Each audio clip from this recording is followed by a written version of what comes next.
You sent over some really fascinating stuff about countable and uncountable nouns in English. Mm. It seems so basic on the surface, right? Mm. But the more I looked, the more I realized it's not that simple at all. Absolutely.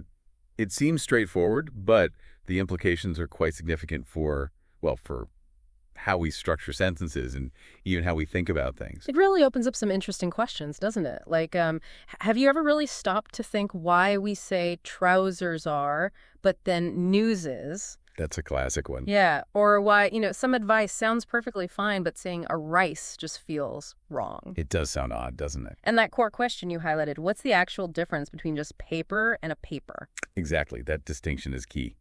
So I think that's really our mission for this deep dive, isn't it? To get a really solid grasp on this, beyond the basic definitions so we can avoid those common slip-ups. Precisely. Moving beyond just knowing the terms to understanding the nuances. Okay, so let's start right at the beginning. Just lay the groundwork. What are countable nouns? Well, fundamentally, countable nouns are things you can count individually. Your material used pens as the example. Right. 1 pen, 2 pens, 3 pens. Yeah. You can stick a number in front, basically. Makes total sense. Simple enough. Okay, so then the flip side is uncountable nouns. Exactly. And these are things you typically can't count as separate units. Water is the go-to example from your sources. Ah, yes. You wouldn't really say 1 water or 2 waters in a normal context. You think of it as a substance, a whole. Okay. And the material also threw out examples like money, rice, knowledge. Yes, those are great examples. And it feels kind of intuitive that you don't usually talk about monies or rices or knowledges, right? That's right. They generally don't have a standard plural form. And this basic difference, countable versus uncountable, it ripples out, affects other grammar points, like verb agreement. Ah, yes. How does that work then? Well, generally, uncountable nouns pair up with singular verbs. So you'd say, this rice doesn't taste right, not don't. Or your money's on the table. It all is, not are. Exactly. And maybe his knowledge has improved because we're treating it as a single block, a single concept. Got it. That makes logical sense. Okay, what about articles? A and an. How do they fit in? Right. So a and an basically mean one. So they naturally go with singular countable nouns, a pen, an apple. Makes sense. But because you can't have one of an uncountable noun, you typically don't use a or and with them. So no a rice, a money, a knowledge. But you can use other words, right? The sources mention some and any. Absolutely. Some and any are much more flexible. They work fine with uncountables. Is there any rice left? Or you'll need some money. Totally natural. Okay, good. So some and any are versatile there. What about talking about bigger or smaller amounts? Does countability change the words we use? It does, yeah. Yeah. This is another key difference. For countables, we use many for large numbers and few for small numbers. Not many potatoes. Exactly.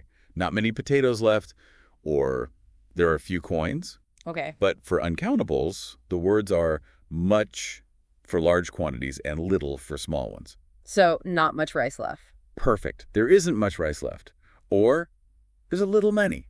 See the difference? Much little versus many few. I do, yeah. But didn't the sources also say there are some words that kind of work for both? Like catch-all quantity words? Yes, exactly. A lot of and lots of are the really useful ones here. Ah, right. They work perfectly well whether the noun is countable or uncountable. A lot of rice, a lot of potatoes, lots of money, lots of coins. They're very handy. Okay, great. So that covers the sort of foundational rules. Now, I found it really helpful how the material you sent started grouping common uncountable nouns into categories that sort of helped solidify the idea. Yes, categorizing can definitely make it less abstract. The first big group mentioned was food and drink. Right. Things like pasta, meat, fruit, coffee, beer, milk. We generally think of these in terms of the substance itself. And it made that interesting point about fruit being usually uncountable, but vegetables being countable. Yes, that's a common point of confusion. Any idea why that might be? Is it just arbitrary? Well, one theory is that we often think of fruit more collectively as a type of food, whereas vegetables we tend to think of and buy as individual items. Mm-hmm. 3 carrots, 2 potatoes, a head of broccoli. Ah, that makes sense. You buy vegetables, but you buy fruit. Okay. What was the next category? Collective nouns. Yes, collective nouns. These describe a group, but we treat the word itself as a single unit, usually uncountable in its basic form. Like? Furniture, equipment, luggage, traffic. Those are the examples given. Right. Furniture. Even if you have chairs, tables, beds, it's all just furniture. Exactly. You wouldn't normally say 3 furnitures, even if you bought 3 items. It's treated as a singular concept. Got it. And the last main category was abstract nouns. Mm-hmm.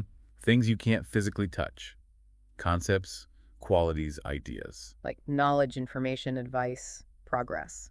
Precisely. Mm. And it's pretty clear why these are usually uncountable. You can't really have one knowledge or 2 advices in the same way you can have 2 pens. Okay, these categories definitely help build a picture, but here's where it started getting really interesting, and you hinted at this earlier.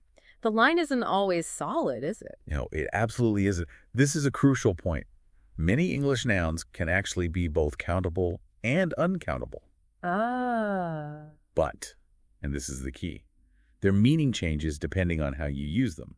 That paper versus a paper example is perfect. Right, so paper, the material uncountable. Can I have some paper? Exactly. But a paper that becomes a specific countable thing, usually a newspaper or maybe an academic paper, a document. Okay, so the meaning shifts. What were some of the other examples? I remember fish was one. Yes, fish. When you're talking about fish as food, it's generally uncountable. We eat a lot of fish. Like the substance. Right. But if you're talking about the actual creatures swimming around, it becomes countable. A fish, 2 fish, 3 fish. Ah, so there is a fish in the pond. Or he caught 3 fish. Okay, I see the shift there from general food to specific animals. Precisely. Then there was glass versus a glass. Similar idea, right? Glass, the material is uncountable. The window is made of glass. Correct. But a glass is the countable object you drink from. Would you like a glass of water? Okay. Substance versus object made from it. Exactly. And the example of time versus a time shows this applies to abstract nouns too. Yeah, that was a good one. Time as the general concept, the thing that flies. That's uncountable. I don't have much free time. Right. But a time means a specific instance or occasion. We had a great time at the party. Or there have been many times I've thought that. Okay. So there seems to be a general principle, doesn't there? The uncountable form is often more general, more abstract, or refers to the substance. Well, the countable form is more specific, an instance, an object, an individual item. Exactly. Your sources even use hair and a hair to illustrate a common mistake. Oh, yeah. People often say things like, my friend has a long hair, when They usually mean, my friend has long hair. yeah. Treating hair collectively, uncountably. Because a long hair implies just one single strand, right? Which might be true if you found one on your jumper, but not for describing someone's hairstyle. Precisely. The countable, a hair, isolates one specific strand. Okay, this dual countability thing is fascinating. It really shows how flexible language is. But then the material threw another curveball. Plural uncountable nouns. That sounds like a contradiction. It does sound a bit like an oxymoron, doesn't it? Uh, But English has these quirks. so what are they? Think about nouns like police, clothes, trousers, scissors. Ah. They look plural. They always take a plural verb. But you don't usually talk about one of them in the singular form. Right, you wouldn't say a trouser or a scissor or one police. Exactly. You say, the police have arrived, plural verb. Mhm. Or, these trousers don't fit, plural verb again. The scissors are sharp. So they behave like plurals grammatically, even though we don't count them individually, like 1 pen, 2 pens. That's a good way to put it. They're inherently plural in function, even if not strictly countable in the typical sense. Okay, a linguistic oddity. And then there was the opposite case, the singular uncountable noun that looks plural. News. Yes. News is the classic trap. It ends in "as," but it's singular and uncountable. So it takes a singular verb. Always.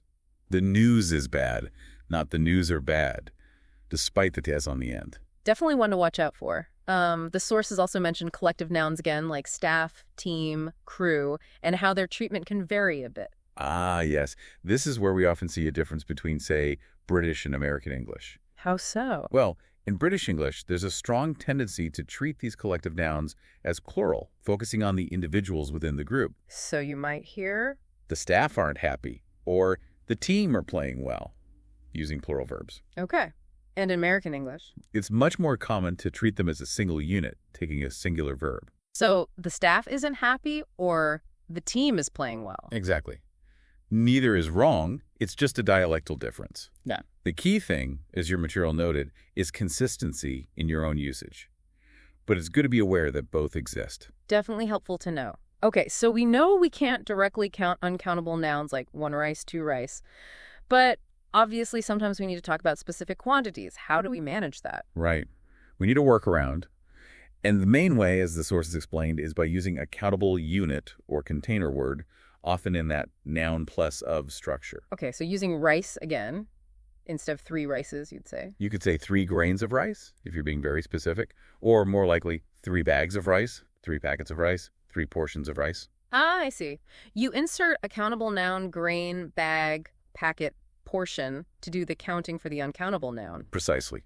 You're quantifying the uncountable by dividing it into countable units. And the sources gave other examples too, didn't they? Like for advice, you can't have 2 advices, but you can have. 2 pieces of advice. Piece of E is incredibly useful for making abstract nouns countable. Yeah, a piece of information, a piece of news. Seems very versatile. What about bread? Lots of options there depending on the form. A piece of bread, a slice of bread, a loaf of bread. Loaf, slice, piece. All countable units. And money. Can't have monies, but... You might talk about a sum of money or an amount of money, like he inherited a large amount of money. Okay. And those collective uncountables, like furniture. How do you count that? Again, a piece of furniture is common, or maybe an item of furniture, which sounds a bit more formal, perhaps. Right. And coffee, my essential uncountable item. Huh. Well, you've got a cup of coffee, obviously. Yeah. Or a packet of coffee, a spoonful of coffee, a pot of coffee. So many ways. Cup, packet, spoonful, pot. It just depends on the context, how you're measuring or dividing it. So it really seems the key is finding the right countable unit word that makes sense for the specific uncountable noun you're trying to quantify. That's exactly it. Think about how it's naturally divided, packaged, or measured. Well, this has been incredibly helpful. A really thorough deep dive, actually. We've gone from the basics right through to the tricky exceptions and these clever ways to count the uncountable. Yes, and hopefully it's clarified those initial questions you raised. Why trousers are that inherent plural function. Why news is the singular exception. Right, and why some advice works, but a rice doesn't the basic uncountable nature. And that really key meaning shift between paper and a paper. Exactly. Understanding those distinctions. It's quite amazing, isn't it, how these seemingly small grammatical points can really impact clarity and, well, just how accurately we express ourselves. It truly is fundamental. And, thinking about how much these simple seeming rules affect our understanding, it does make you wonder, doesn't it? What other subtle grammatical patterns might be sort of quietly shaping how we communicate and perceive things without us even realizing. Ooh, that's a really interesting question to leave us with. Makes you appreciate the sheer complexity hiding beneath the surface of language.